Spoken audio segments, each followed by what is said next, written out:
তারাপীঠে মায়ের পুজো দিতে গিয়ে আমাদের সাথে এরকম স্ক্যাম হয়ে যাবে আমরা ভাবতেও পারিনি। কারণ ভোরবেলায় আমরা ফ্রেশ হয়ে আমরা হোটেল থেকে বেরিয়ে আসলাম পুজো দিতে যাওয়ার জন্য।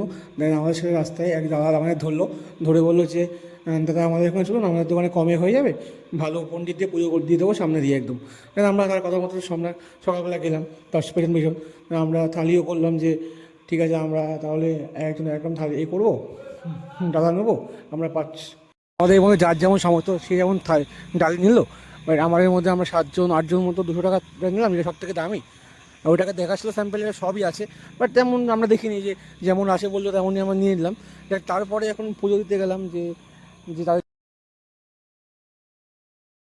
তারপর পুজো দিতে গেলাম, পুজো দিতে গিয়ে যে মায়ের পুজো দিলাম লাইন টাইন দিয়ে, খুব ভালো লাইন দিয়ে পুজো দেওয়া খুব ভালো সব থেকে, কারণ কষ্ট করে না হলে কষ্ট মা কোনোদিন বুঝবে না।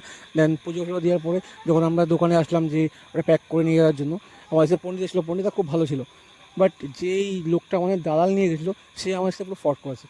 ফট করে দোকানদার বলছে, দোকানদারের সাথে মিলিত, দোকানদার বলছে যে আমরা সব দিয়ে দিয়েছি, বাট আমরা তো খুলিনি।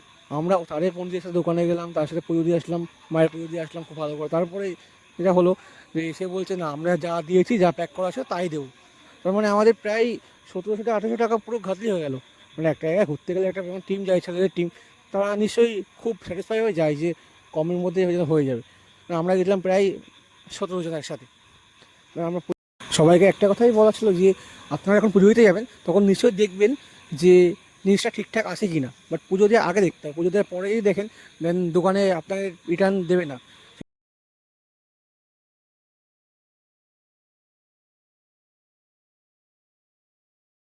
রিটার্ন দেবে না। আর কি সবাইকে যাবেন তারাপীঠে একবার করে সবার যাওয়া উচিত। মা আমাদের আজকের ভিডিওটা এটাই সতর্ক করার জন্য ছিল। সবাই ভালো থাকবেন, সুস্থ থাকবেন।